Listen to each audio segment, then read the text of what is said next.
आपने $3-3 बिलियन दो मुल्कों से लिया हुआ है, अगर दोनों को ही आपको वापस करना होगा। ये नहीं है कि सिर्फ सऊदी अरेबिया का है। यूएई और सऊदी अरेबिया एक जगह खड़े हैं और दोनों साथी हैं। सो हमारे 40 लाख लोग वहाँ काम कर रहे हैं, आप मरवाएंगे सबको क्या? ओआईसी आपको छोड़नी है, छोड़ दें ओआईसी, आप इंडिया पहुंच जाएगा वहाँ पर।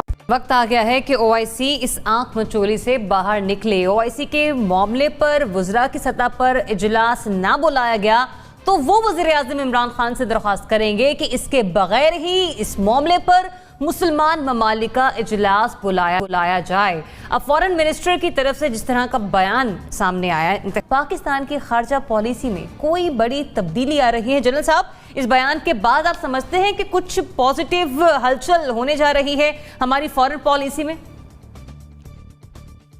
मेरा नहीं ख्याल कि ये कोई तब्दीली बहुत बड़ी आएगी, और अगर ओआईसी हमें उस पर सपोर्ट नहीं कर सकती और अपनी मसलियतों का शिकार है, तो लाजमी बात है कि हमें ऐसी ओआईसी हमें कबूल नहीं है। हमें अपने लिए और रास्ता चुनना। लेकिन जहां मसला है वो ये है कि ये प्रैक्टिकेबल है नहीं। उसकी वजह दो वजूहात हैं। पहली तो ये कि हम एक तो इनसे नेचुरली हमारे माली मुफादात हैं, हमने कर्जे लिए हुए हैं। मिसाल के तौर पे कर्जे के वापस करने का अगर कोई जरिया बन भी जाए, हम अदा भी करते हैं, तो बेशुमार पाकिस्तानी हैं जो इन रियासतों में काम करते हैं, और आपको इन रियासतों का पता है वहां पे कोई डेमोक्रेसी तो है नहीं, बादशाहत है जिनका एक हुक्म चलता है, और अगर वो एक अपने पैन की एक जुम्बिश से सारे लोगों को उठा के बाहर करते हैं तो बिल्कुल वो बाहर आ जाएंगे। और पाकिस्तान में पहले ही लोगों के माशी हालात इतने बिगड़े हुए हैं कि हमें ये कदम उठाने से पहले सोचना होगा कि बहुत बड़ी तादाद में अगर पाकिस्तानी मिडल ईस्ट से जो रोजगार अब दोबारा उनका कुछ चलने के कुछ नजर आते हैं इम्कानात, तो वो अगर खत्म हो गए तो उन लोगों को कौन संभालेगा यहाँ। और कर्जे का तो ठीक है कि आपने $3-3 बिलियन दो मुल्कों से लिया हुआ है, अगर दोनों को ही आपको वापस करना होगा। ये नहीं है कि सिर्फ सऊदी अरेबिया का है। यूएई और सऊदी अरेबिया एक जगह खड़े हैं और दोनों साथी हैं। सो अगर आप $6 बिलियन वापस करने का इंतजाम कर भी लें, तो ये चीज आप ध्यान में रखिए कि लोगों की बेकारी बहुत बढ़ जाएगी बहुत सारी दुनिया में आते हैं, और उसके साथ साथ जो आपको रेमिटेंसेस आती हैं वो भी बड़ी हद तक आपकी कम हो जाएंगी। लिहाजा हमें शायद अपनी पुरानी पॉलिसी पे ही थोड़ी बहुत तब्दीली करके तो आगे पीछे करना पड़े। ये मुमकिन शायद ना हो सके कि हम ओआईसी को छोड़ के इन मुल्कों की ख्वाहिशात के खिलाफ उनको छोड़ के तो अपने लिए एक रास्ता अलग कर लें। ये चीज पहले भी बड़ी मंजरे आम पे आई थी जब कोलालमपुर में एक कॉन्फ्रेंस हो रही थी जो महातीर मोहम्मद ने बुलवाई थी, और उसमें मुल्क शामिल थे, और हमने जाने से इनकार किया क्योंकि सऊदी प्रेशर था हमारे, और हम इग्नोर नहीं कर सकते। तो ये सूरत हाल दोबारा भी आपके पास आ सकती है। मैं यहीं से पॉइंट एक ऐड करूंगी। आपने सऊदी प्रेशर की बात की कोलालमपुर कॉन्फ्रेंस के हवाले से, चूंकि हम मकरूज हैं, ये आपका जुमला मैं ऐड कर रही हूँ, इसलिए हमारी हैसियत ओआईसी को टक्कर देने की नहीं। नासिम एक चौथाई साहब, सऊदी अरब से कैश की मद में मिलने वाले 3 अरब रुपए के कर्जे में से पाकिस्तान वक्त से पहले ही 1 अरब रुपए की अदायगी कर चुका है। ये मिनिस्ट्री ऑफ फाइनेंस और स्टेट बैंक ऑफ पाकिस्तान की तरफ से खबर सामने आई है। जी, $3 अरब, ठीक है। उसके बाद हम समझते हैं कि जो शाह महमूद कुरैशी साहब का बयान है उसको भी उन्होंने मद्देनजर रखा होगा, और हम किसी बेहतरी की तवक्को कर सकते हैं खारजा पॉलिसी में किसी बड़ी तब्दीली की। जब 5 अगस्त को सकूत कश्मीर हुआ, सकूत कश्मीर में बार बार कह रहा हूं, सकूत कश्मीर हुआ तो यही शाह महमूद कुरैशी मुजफ्फराबाद गए थे, और वहां इन्होंने सहाफियों को इसी सवाल पे डांट दिया था, और ये कहा था कि आपको समझ नहीं आती मेरी बात कि हमने इतने पैसे उनसे लिए हुए, हमारे 40 लाख लोग वहां काम कर रहे हैं, आप मरवाएंगे सबको क्या? आप लोग जर्नलिस्ट हैं क्या है?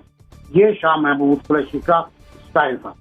और आज वो कल किसके कहने पे ये बात कह रहे थे मुझे नहीं पता।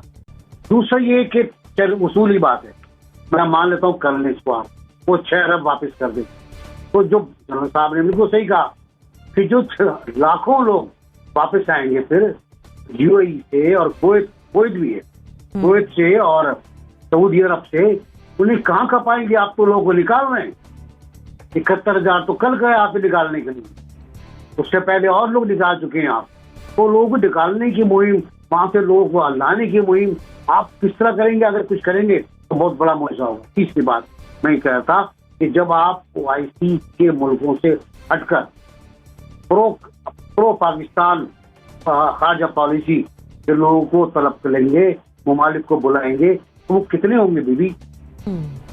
महातिर महमूद अब मलेशिया में नहीं, अब उनका मुखालिफ ग्रुप तो खाली तुर्की होगा ना, एक आध कोई और आ जाएगा, मुमकिन उज्बेकिस्तान आ जाए, मुमकिन है ताजिकिस्तान आ जाए, मुमकिन है हमारा आजाद कश्मीर भी स्टेट है वो आ जाए।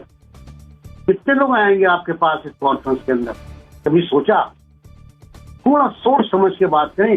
कल तो उन्होंने वाकई अद कर, कल तो जो कुछ जुमले कहे वो एक वजीरा खारजा की शान नहीं थे। अब वो आप से कहते रहते हैं विदाउट सऊदी अरब। क्या आपका खुमार है, क्या आपका गुरूर है? किस बात पे गुरूर? आप यार कश्मीर में तो जवाब दे नहीं सकते। आप कहते हो जंग ऑप्शन नहीं है। मैं कहता हूँ जंग ऑप्शन है, लेकिन हम जंग नहीं करना चाहते। हम जंग नहीं करना चाहते, जंग ऑप्शन नहीं है। ओके फाइन गुड, ये तो सही है, लेकिन हम जंग के मुतामिल नहीं हो सकते। ये जुमला तो बिल्कुल ही गलत है, और ये खारजा पॉलिसी का जुमला भी नहीं है। तो मैं समझ में नहीं आ रहा कि हम खारजा पॉलिसी की किस सिमत में जा रहे हैं, कहाँ जाना चाह रहे हैं। ओआईसी आपको छोड़नी है, छोड़ दें ओआईसी, आप इंडिया पहुंच जाएगा वहां पर। इंडिया बैठा हुआ और भाई सबसे बड़ी मुस्लिम पॉपुलेशन उसके पास।